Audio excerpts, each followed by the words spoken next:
Hi, BookTube. Welcome to Jackie Literary Corner. I am Jackie, and it's time for a literary ramblings update.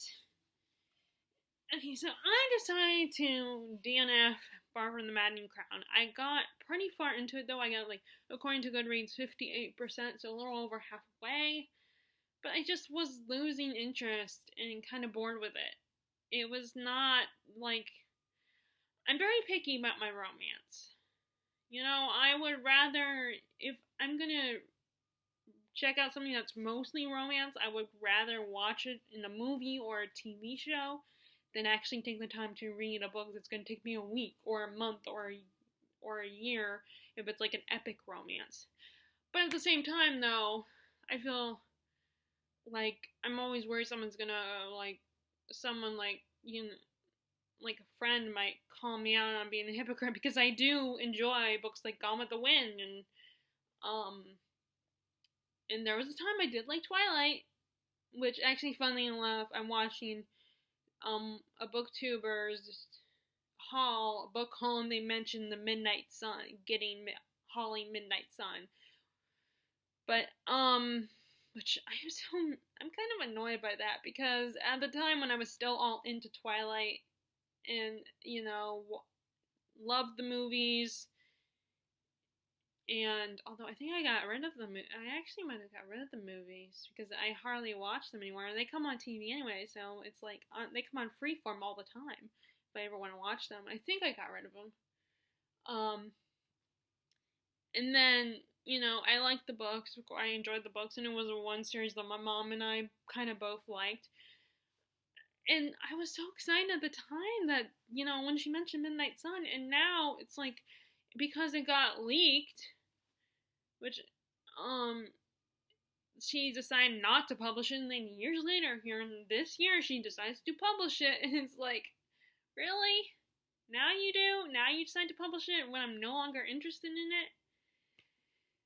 Like, I don't know, it kind of bugs me when authors do that, when years later, they decide, I mean, fine if you want to do that, I'm not, and if you're still a fan, that's great for you. I mean, great for all the people that are still love Twilight and are so excited about this, but it's like, I don't know, it just kind of annoyed, it just annoyed me that, more than kind of, it did annoy me that it's like, now you publish it. The only one that I might actually consider reading is if Stephenie Meyer decides to, since she published Midnight Sun, if she decides to publish the sequel that she was gonna write for The Host, then maybe I would read that one. I still haven't even read the Ballad of Songbirds and Snakes because it's like I'm moved on. I have no interest anymore. But maybe when I go to the library, I might decide to get it. But I haven't been to the library lately because it's only open 3 days a week, and I just don't know with my work schedule if I'll be able to work it out and return the book after I read it. And, I've been working a lot lately because, of course, this is that time of year when you work a lot. When you work in retail, you work a lot during the holiday season, whether you work at a grocery store or a regular store. You'll probably have a busy schedule if you work in retail. Which I feel weird calling grocery store retail because when I think of retail, I think of clothes, furniture, school supplies and stuff like that. I don't think of grocery, food products unless it's like Walmart, which also is a part grocery store. But anyway, back to the books. So I decided to DNF Far from the Maddening Crowd because it's just kind of, it bored me. And, it just doesn't, and then if a book already, the plot itself bores me, then I'm not going to be as into the unlikable characters because Bathsheba, which is so weird because people have said in their Goodreads review that now she's considered a feminist icon, and she's and I agree with their reviews that she's more negative reviews that she's not really an icon, a feminist icon. She's a really bad example of a feminist. I mean, I'm all for defending women who are want to get married and find romance and have no problem and want to be are happy being a home, having kids and being a homemaker. That's what you want to do. That's great. But this woman said she didn't want to get married. And it's like, oh, when the charming, handsome man comes along, then yeah, now all of a sudden she's interested in marriage. She's a little hypocritical. And and like I said, I'm fine with like unlikable characters that are selfish, horrible. Like one of my favorite characters is Scarlett O'Hara. I love Scarlett O'Hara. She's awesome. Even though she's mean. She's selfish and very vain. But she doesn't pretend to be anything but that. She doesn't try to be anything other than that. And the book is also interesting. It's about the Civil War and stuff. And I know it's not because of this, because the way the representation of the, is not great in that book. I still hold Gone with the Wind in my heart. But anyway, but I mean, I was also very engaged in the plot of Gone with the Wind when I read it. So it's like, I'm not engaged in this plot. I mean, Thomas Hardy's a beautiful writer and everything. He's really great with descriptions. And I appreciate that he loves the pasture of the environment that he grew up, that he was from, like the beauty of it all. That's great, and now I'm in this position where it's like, do I not like Thomas Hardy? Because I technically did DNF Jude of the Obscure. I mean, although that one was more... I read the whole thing and I liked it. I didn't love it, but I thought it was pretty good, and I was so close to finishing it, but then it was like, I didn't like an aspect of the climax. I knew that Thomas Hardy is a depressing author. He writes a lot of tragic endings, which is fine. I mean, that can be reality sometimes. Reality is not a fairy tale ending. It's not like a rom-com kind of ending. It can be very depressing, and you don't always end up in the direction you go to, especially if you make the wrong choices. And there's not going to be some fairy godmother or some wise mentor that's going to tell you, oh, you made the wrong choice, you shouldn't do that. Or you're not always going to listen to your parents when they try to give you advice. Your relationship with your parents isn't always going to be all perfect and roses and be like all of a sudden like, oh, you're right, and I should listen to you. It's not good. It's not like real life is not like that. So I'm fine with the end, but it's just in the case of Jude the Obscure, it had to do with kids, of like children, something that happens to the children that I just couldn't handle, especially someone who my sister has really young kids, like 5 and 3 or 4, or I can never remember how old they are anymore. And so it's like reading a book where something horrible happens to these kids was just like, I don't, something that's so permanent and so tragic was just, I couldn't do it. So I technically did DNF, but I was very close to finishing, and I looked it up on like SparkNotes to see how it ends and stuff, and just to confirm that I was right, the direction it was going. And so I knew how it ended and everything. So, and I was fine. I was really interested in Jude's character and all that. I felt bad for the guy. So I just don't know if I like I'm fine with tragic endings, I mean, it's just, I don't know how I feel about slow moving books. And I don't know if I should give him another chance and read the other 2 books of his I have. Because I'm also trying to, make I'm always trying to, remove books from my shelf to be donated later at some point. To, to make that decision. And, that sometimes that is what motivates me to decide to, officially remove a book from my shelf and donate it, because I'm trying to make room for newer books that I'm really more interested in. Of course, now the newer books aren't always going to be new books. Sometimes they're going to be classics that I just haven't discovered yet. So, I don't know what I'm going to do. What I usually do is look at reviews on Goodreads and read the reviews. like particularly the 3-star reviews, because those are kind of middle ground reviews where you don't, it's not that you don't hate a book, but you're not like absolutely in love with the book either. You're kind of trying to be objective, which is impossible technically. Like just middle ground. That's, I think, like, I personally feel like those are the best reviews. If you're unsure about a book, then just read the 3-star reviews, because then that's kind of middle ground. I feel like it's the least biased of all reviews, because if it's like 4 or 5 stars, then you love the book, so it's your thing. Granted, maybe, and if it's a 2-star or 1-star, then you really hate it and you want the book to die and you just despise the book. Of course, that still could potentially help you, but for me personally, I just go straight to 3-star reviews, because a lot of times, depending on my mood, the books from the other 4 stars, the 4-star and 5-star reviews, or the 2 and 1, they're really like long. A lot of times on Goodreads, it's like, okay, get to the point, just like, I mean, sometimes those reviews can be entertaining, whether they're negative or positive, but sometimes it's like, okay, I just want to get to the point of why you loved it or you didn't love it. So I go straight to the 3-star reviews. So I don't know. I don't know if I should keep going with, if I should read those 2 or not. I mean, I have been tempted to get different copies of those books. Like,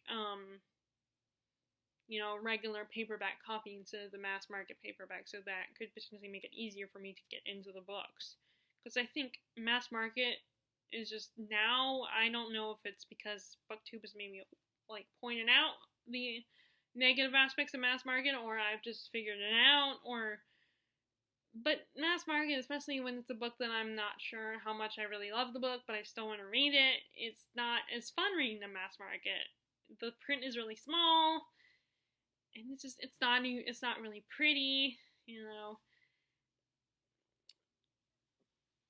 But anyway, so I'm not going to continue it Far from the Madding Crowd. I did find out what happens. I let myself get spoiled a little bit, and I find it kind of a weird, what ends up happening is kind of a little weird. It's like kind of like, oh, so this and this happened. Oh, like, wow, that's kind of convenient that happens, that she gets that lucky. Which is all I'm gonna say for that, because if you haven't read it and you want to know, you want to read it, I'm not gonna spoil it for you. So I did read, I did start to, after watching, okay, let me readjust this a little bit. Okay, brother's camera's off, so after watching Holly Hart's books, she did I think it was a bookshelf tour, and I was reminded that I need to get back into reading Faithful and the Fallen series. So I feel so bad, because it's like, oh, as soon as I got the next book, the Valor, I jumped into and read it, and now I'm on to the 3rd book. It's like it took me forever to get the second and the 3rd book, and then when I got them, I still didn't read them right away, because I feel like I need to fix that. So I ended up picking, because her indirectly made me feel bad, so I picked up this one and started reading it again from the beginning. I've gone into page 31. Not a lot has happened. It's the aftermath of how the first book ended, essentially, and how the characters are dealing with it. Betrayal is involved. And I'm still holding on to my theories about who is the Black Sun. Well, I mean, I don't know who the Black Sun in the morning in the, what is it called? Black Sun and, what was the other thing? Black Sun and, that's the cast of characters.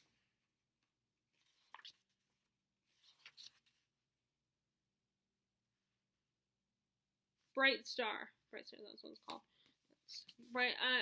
I don't know who exactly it turns out the Bright Star and the Black Sun will be, but I don't think who the character in the first book who said, "Oh, I must be the Bright Star." I don't think he's the Bright Star. I think that would be a little too easy and unpredictable if he was the Bright Star. So I still believe that he is not the Bright Star, and I think it'd be interesting if he turned out to be the Black Sun. Like, he's all assuming that, well, I'm the Bright Star because I'm the hero, and then it's like, it turns out, no, you're actually the villain, or he's nothing at all, and neither role. Like, that character needs to be knocked down a little bit also. Like, knocked off his pedestal just a little bit. But, so I don't really have a lot to say, especially if you know, about this. Like I said, it's the aftermath. But I need to keep going with it. I have such a hard time. I just, in general, when I'm done finishing the book, I'm still gonna have such a hard time reviewing this book because it's like, I don't know how far I need to go. Do I spoil the first book, or, I mean, I guess I could put a spoiler warning for the book Malice if I did a review for this, because I don't know how to talk about it without doing that. So, but I need practice on that. I need to practice reviewing sequels. You know, I've read a little bit of this one. I haven't read it recently, but I have read the first chapter of this. I love rom-coms writing. You know, it's not super flowery, but it's not very, like, staccato like Hemingway or something. It's, you know, and it's not as, you know, it doesn't have that teenage feel, which it's not a teen book. You know, Robert Hobb does not write YA, I don't think. But that's one of the things, I prefer adult writing sometimes over teen writing, writing in YA books. I mean, of course, I know that not all YA books have that teen kind of writing style, that modern teen writing style where they say like all the time, or, you know, or whatever, or something like that, or stuff, like how I talk in those videos. I don't want to read that because I don't like that kind of, when I'm reading books, I want to have a more, I don't know if I'm on chapter, I don't know if I finished chapter 1 or not, but here's the problem. Her chapters though are really long. Actually, I don't think I'm finished with chapter 1. I'm on page 40.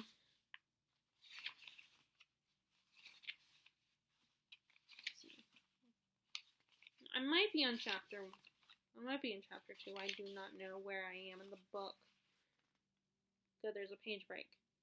I'm glad because her chapters are very long. So I appreciate when there's page breaks. And there weren't as many page breaks in the Farseer trilogy than it was mostly, there would be like Fitz narrating in the beginning. You're in the present time where he's an adult and he's remembering his past. And then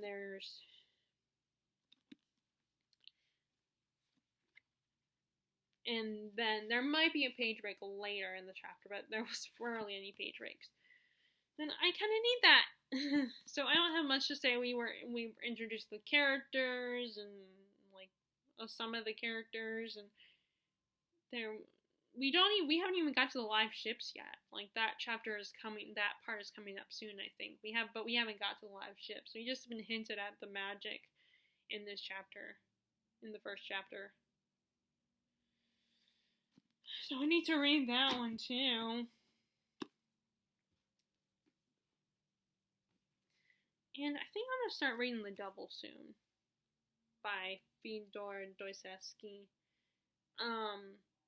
This is a novella. This is Notes from the Underground, which is a stream consciousness novel, I believe, and which I do want to reread. And then The Double comes with this, which is a regular book, a regular novel or novella, you know, with chapters and stuff like that. So I'm gonna read that one. I keep, you know, next year I really need to seriously pursue the idea of making sure I read one book from each genre and start that right away, because I always get this inspired to do that, but then it's in the middle of the year and it's like, I feel like, well, I should wait at a starting point to do that. Like, I shouldn't just do it in the middle. I should do it like when an actual starting point, which I don't know if that makes any sense. So I want to start that in January, where I actually seriously consider or pursue the idea of reading a book in each genre, like reading and then also reading like nonfiction classics, one nonfiction, one classic, and then I want to get better at reading bigger books, 500 plus page. Although sometimes I struggle with books that are 300 and 400 page books, because especially if they're like can at times be a little slower moving, like Dracula for instance. I'm rereading that, and that one is in the 300 page mark, but it can be kind of slow, which I've had a thought about that. So I was watching Allie from Hardback Hoarder, and she was back in October. She was reading all these vampire books, including Dracula, and it just got me thinking how people like. I feel like people have these expectations with Dracula. They expect it to be like the modern vampire story, like the movies. Even the movies that were based on the Dracula, not the original novel, were a little more, you know, dramatic and scary and fun and intimidating, and and Dracula himself playing a bigger role than he does in the book as the vicious monster, and we expect it to be like, Vampire Diaries or Buffy or like Anne Rice's works, or even Twilight or the show Moonlight that came out years ago that I think it ended up getting canceled. It might have only got like a season or two. We expect it to be all the vampires are badass and scary, maybe a little bit misunderstood, but not like Edward misunderstood. And a lot of people hate the Stephenie Meyer's movie, The Vampire Sparkle, which to me that's your biggest complaint, the Vampire Sparkle. In Twilight, that's really people's biggest complaint.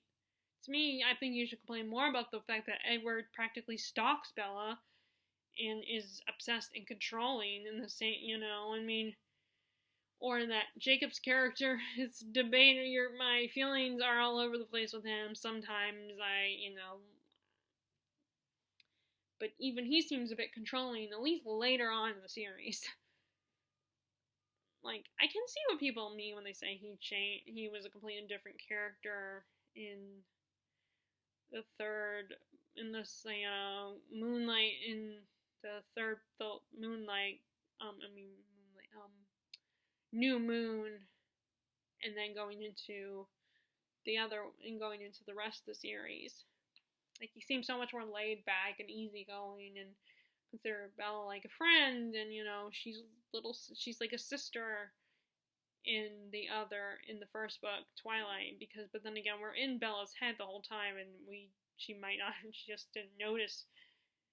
But anyway, and Dracula is not as yes, Dracula's a vicious monster and everything, but it's more of a hero story. We're mostly focused on our heroes like Jonathan Harker and Mina, his fiance, and even the movie from back in the 90s by, I think it was Stanley Kubrick was the director, with Gary Oldman as Dracula and Winona Ryder as Mina Harker, and for some reason, I get why, but at the same time, looking back, I also don't get why they chose this actor, but Keanu Reeves as Jonathan Harker, because he's not that great. He's okay with what he has done lately, like,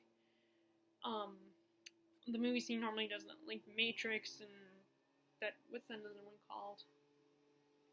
John Wick. The John Wick movies, like, he's good at that kind of stuff, and, but I guess he was good looking, he was popular, and, like, Johnny Depp was a relatively unknown, which he really was an option. He would have been a better Jonathan Harker, I think. But that's okay. Anyway, it's too late now, so it doesn't matter. That's why I say it's okay, because it doesn't matter in the end. Unless they decide to remake that version of Dracula.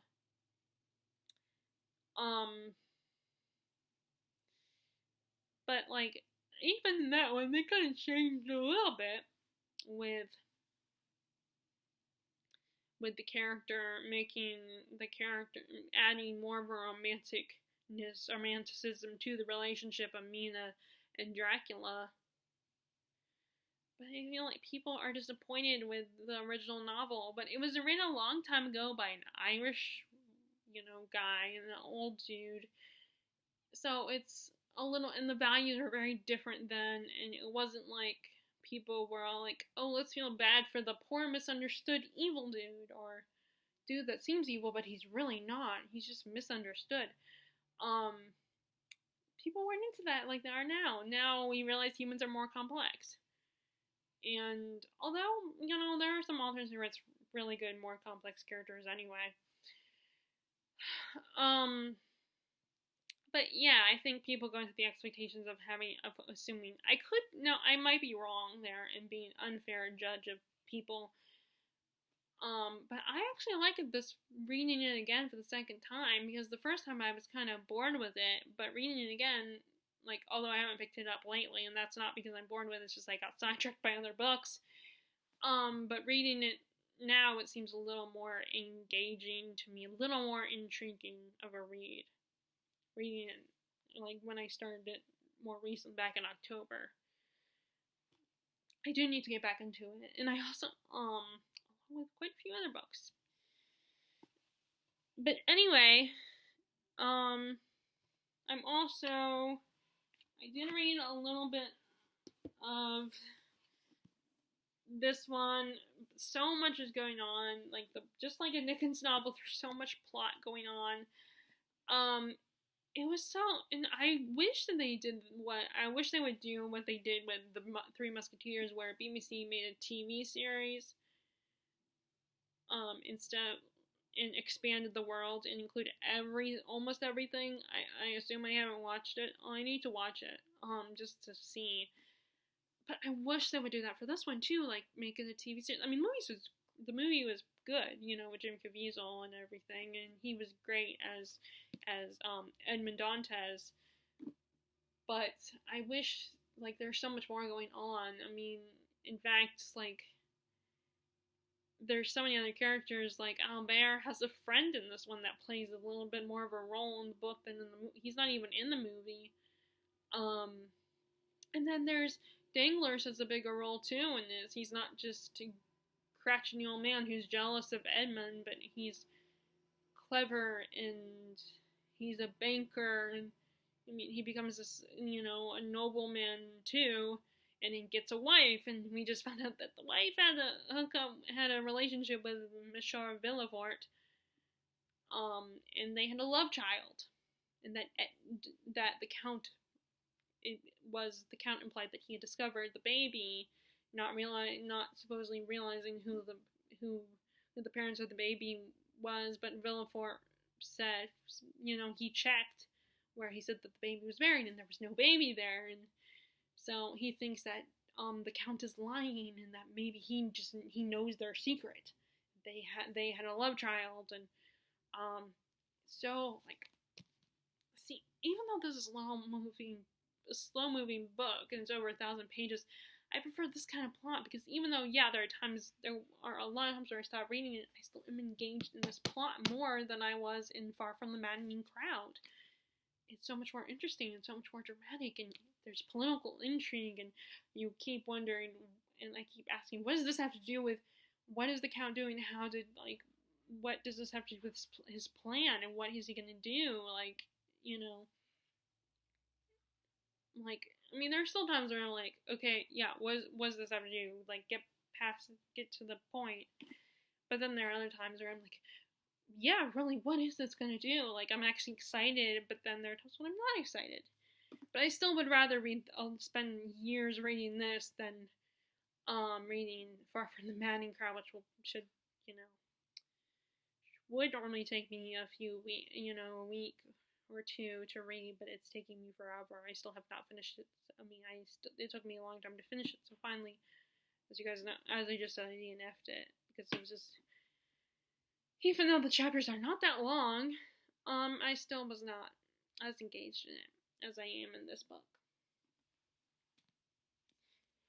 And I want to continue, and I am still getting slowly very far into it. I just gotta keep going with it. It's very, And then I started reading my reread of The 13th Tale, which, like I said, I want to read this first before I get back into Once Upon a River. Which, yeah, this is Once Upon a River is not a sequel to this, but it's like her third novel, her junior novel. I guess going by the whole idea of, a person's second book is their sophomore novel. But I still have but I decided to go ahead and reread this because I loved this book when I first read it, and I probably will love it the second time because I'm not that hard to please. We've been introduced to the characters. We're getting a little backstory of our present day character. And oh my god, I love the bookstore that she works at. That it is so cool that like the bookstore with all these collector's editions, and it's so fascinating, and just she just lives in there, and she talks about how that's how she was educated. Like, yeah, she still went to traditional school, but she learned a lot more from the books and working in her father's shop. I think it's so cool. I wish I could get away with that, but there's no way I can get away with that, because first of all, we don't own a shop. We don't own a bookshop. And